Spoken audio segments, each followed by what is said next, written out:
Emperors of the Deep. Sharks, the ocean's most mysterious, most misunderstood, and most important guardians.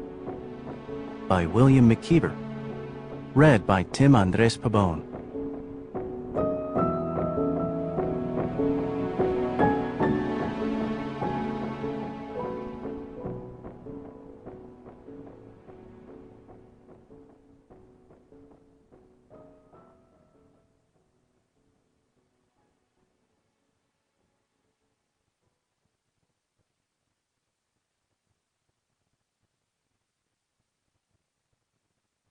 Introduction. Man bites shark. I remember my first experience in the ocean. About 5 years old, I was with my dad, anchored to his broad shoulders. He swam us out past the break, which offered me a panoramic view of the beach, the surf, the distant horizon, a new vantage point that heightened the ocean's tremendous beauty. My dad liked to swim when the surf was strong, with the waves pounding the shoreline, the kind of surf that the lifeguards warn against taking on. My dad always wanted to test his strength against the waves, to see if the crashing wall of water could knock him off his feet. Most of the time, he was left standing. Watching him, I tried to do the same thing, just as any boy might try to emulate his father. One day, when I was 10, the waves were surging, and I summoned the courage to test them. The first wave picked me up and tossed me like a whoopee in the wash. I somersaulted and rolled inside the wave, helplessly ransomed in its grasp until it was ready to spit me out. The sensation of being roiled and tossed and turned and thrown around was totally new. Rather than being scared out of the water forever, I held on to the feeling. I could never predict which way the wave was going to send me. An arm this way, a leg that way, a disorienting feeling I continue to associate with the power of nature. Though a constant source of joy and play for millions of people around the world every day, the ocean was always in charge. My dad and I would go fishing, and the water wasn't always rough. Out at sea in our skiff in Nantucket Sound, south of Cape Cod, we were in prime territory to land big fish. When my father was ready to cast a line, he'd cut the engine, and we'd drift.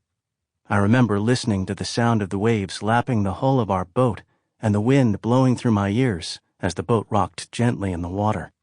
After a day of fishing, a ghostly swaying in my legs followed me to bed. Sometimes, as I looked out over the sea, I would see a dark spot just below the surface, jutting this way and that. Every now and again I could clearly make out a shark, its beautiful dorsal fin slicing through the water.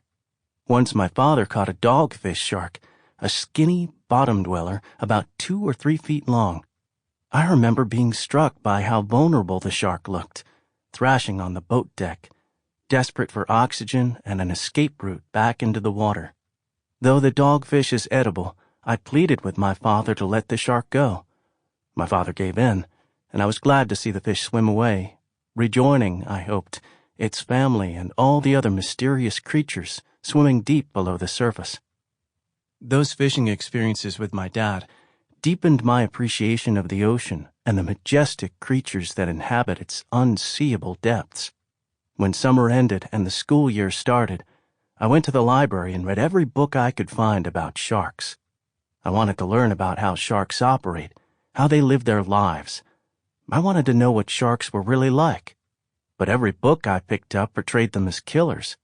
On television and on the big screen, too, sharks were cast as man-eaters, out-of-control predators. A character would go swimming in a movie, and a shark would come along and take his leg off. Conversely, dolphins were never portrayed as anything other than pure gold, like an honor student at school, the paradigm of good behavior.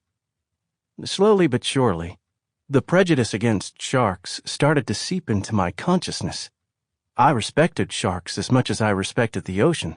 Both were beautiful and powerful, and I understood, even at a young age, in full control, I and all the other swimmers and fishermen were simply visitors to the underwater empire, vacationers, day trippers, tourists. While my reverence for the ocean included a deep appreciation of its unpredictable power, my admiration for sharks was Sample complete. Ready to continue?